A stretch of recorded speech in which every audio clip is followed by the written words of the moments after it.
pembuat undang-undang KUHP baru itu sebetulnya ya itu lebih menguntungkan dari si calon terpidana alias terdakwa ya.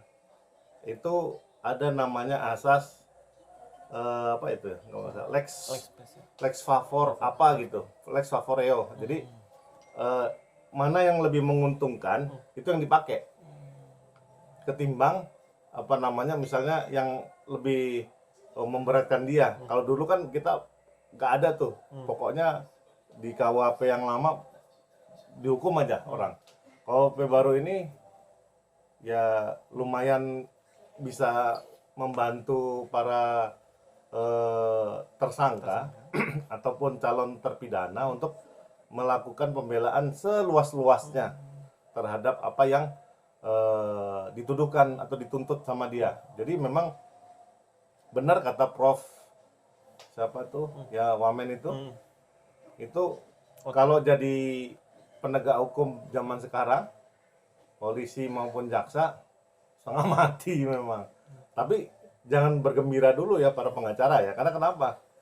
Nggak gampang juga. Jangan dipikir semua pekerjaan dari penuntutan itu bisa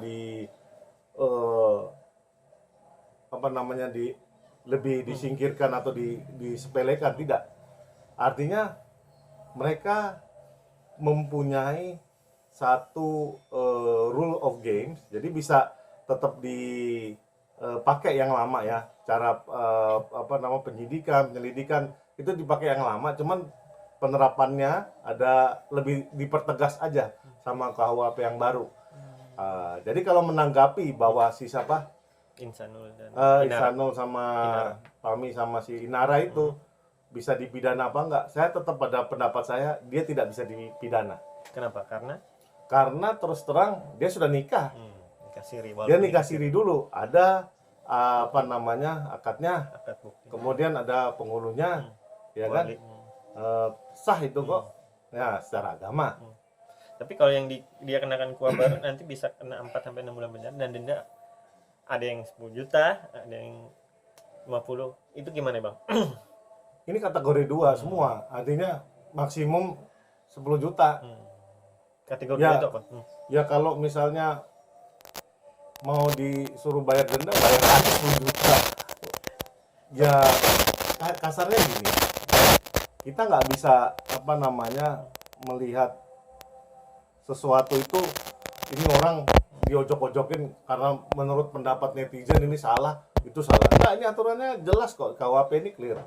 Artinya yang lebih menguntungkan tersangkanya mana? Itu yang mesti di favorkan. Jadi tadi lex reo favoreo kalau nggak salah. Ini ada orang di depan ya. Ini stop dulu. Yang melanggar ketentuan di KUHP baru itu ada namanya asas lex favoreo. Itu yang mengatur bahwa sebetulnya yang paling menguntungkan tersangka itu yang mana. Nah, sebetulnya pakai KUHP lama dia lolos dong, nggak bisa dipidana. Karena kenapa? Dia udah nikah. Poligami itu sebetulnya nggak perlu ada izin. Cuman ketika ingin mencatatkan, nah dicatatkan nggak bisa. Karena kenapa? Harus pakai izin.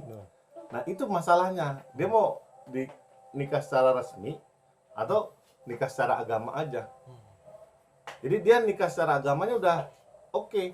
Cuman nggak bisa dicatatkan di catatan sipil atau di KUA. Tapi ada yang juga bilang pernikahan Inara nanti sama Fahmi kalau diisbat nikah nggak sah, nggak bisa sah karena itu dalam pernikahan itu masih ada pernikahan yang sah yaitu Fahmi dengan Mawar. Gimana tuh bang?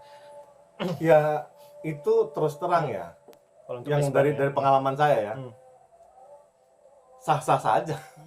Karena kenapa? Pengadilan agama biasanya nggak ngecek sejauh itu. Jadi ketika isbat itu apakah ada pernikahan yang menghalangi, ya kan? Nah di dalam Islam sendiri itu nggak ada alangan untuk tidak berpoligami. Adanya di agama lain. Jadi kalau misalnya ada ada ahli, ya mungkin dia nggak ngerti agama Islam kali ya, tapi nggak apa-apa itu, boleh lah dia. Artinya dia berpendapat itu, ya artinya dia boleh bilang bahwa ini sebagai penghalangnya nih, istri sahnya nih. Tidak, poligami itu di Islam itu diperbolehkan tanpa izin. Mungkin mazhab lain bilang harus ada izin. Tapi kalau yang lain-lain bilang itu nggak perlu izin, karena yang syarat sah nikah apa tadi? Akad,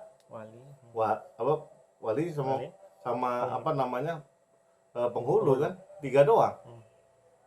Selain itu kan nggak ada. Apa mensyaratkan harus ada izin kan? Tidak. Nah, itulah yang membuat ibaratnya Inara ibaratnya kepingin mengajukan isbat nikah ya demi untuk ada pengakuan negara lah untuk anak-anak yang mendapat, ya kalau dia nanti dapat anak ya dari si Pak. Oh, si Inaranya. Kalau dia nah itu untuk mendapatkan anaknya itu dapat hak waris lah kalau dia punya anak ya, kan diduga masih. Nah, itu misal ini tujuannya mungkin ya kan, terus juga dia masih ingin tetap kekal ya, dia akan terima sebagai istri kedua dan mau madu di poligami. Tapi ya tetap izinnya kan dari istri pertama, sedangkan mau aja masih tetap kekeh pendiriannya, dia tetap ingin bercerai, tidak mau damai. Apalagi RJ dia akan sudah mau mengajukan perdamaian Bang Inara dan Fahmi, tapi ditolak untuk RJ, dan tapi surat perdamaian itu belum dapat dari tim kuasa hukumnya Mawa, dan dia seperti tidak mau RJ, masih tetap hukum tetap berjalan kasusnya yang di Polda. Gimana Bang? Ya gini loh, makanya dari awal saya bilang ya, sebelum saya keluar negeri juga saya ngomongkan bahwa sebetulnya ini bagusnya diselesaikan ditutup rapat-rapat antar mereka sendiri aja. Yang muncul jadi polemik, yang harusnya menurut netizen itu korban, dia jadi korban lagi. Tambah lagi dia jadi korban perasaan lagi, karena hukumnya itu tidak seperti yang dia mau. Oke, dia minta cerailah dia, selesai. Ya cuman kan si Insano nggak mau nalak dia kan? Karena kenapa? Belum ditalak karena terus terang alasan talaknya belum clear nih. Apa ada cekcok yang terus menerus, murtad atau apapun itulah.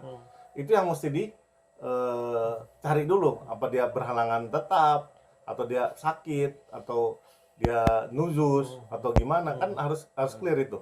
Nah, kalau apalagi yang ngajuin cerai gugat si mawanya misalnya, ya alasannya dia minta cerai karena dia kawin lagi, malah tambah nggak bisa. Jadi mesti dimengerti ya, karena hukum itu tidak pakai perasaan, itu pakai pengertian terhadap dogma aturan hukum positif yang ada, baik hukum agama maupun hukum positif di Indonesia gitu. Berarti intinya Inara dan Fahmi nggak bisa dipidana kalau pakai KUHP lama. Gini loh, makanya ketika negara mau ikut campur dalam urusan privat, ini kusut. Karena kenapa? Ketika dua anak manusia ingin bersatu, yang bisa diatur itu cuman hartanya saja, tapi perasaannya nggak bisa. Kalau mereka ingin bareng-bareng terus, makanya kan kenapa ada kumpul kebo dilarang. Kenapa dilarang? Karena ingin melindungi kepentingan dari perempuannya, takut dirugikan. Nah, tapi kalau perempuannya mau dimadu, gimana dong? Nah, makanya saya bilang hal ini terus terang kalau dipanjang-panjangin jadi nggak baik, ya kan? Apalagi ditarik-tarik bahwa ada illegal access lah, apalah segala macam. Ini cuman perkara ada yang kawin lagi, orang nggak terima. Saya mohon maaf ya, bukan ingin menyederhanakan masalah atau menyepelekan masalah ini. Ini masalah sangat luar biasa ya untuk keluarga mereka. Ini fatal error lah, sampai marah lah karena merasa terkhianati segala macam. Tapi ingat, agama Islam itu tidak melarang poligami. Itu masalahnya. Dan istri yang nggak taat terhadap suami, nah itu namanya nuzuz. Nah itu repot itu. Makanya ini yang mesti dimengerti. Ketika dia tunduk sama agama, ya dia harus mengerti gitu loh aturan-aturannya. Cuman makanya dilindungi sama hukum agama dan hukum negara. Dia tidak bisa dicurangin, makanya dilindungin hak-haknya. Nah ketika dia tetap menerima hak-haknya tapi perasaan yang terluka, nah negara nggak bisa ngurusin perasaan.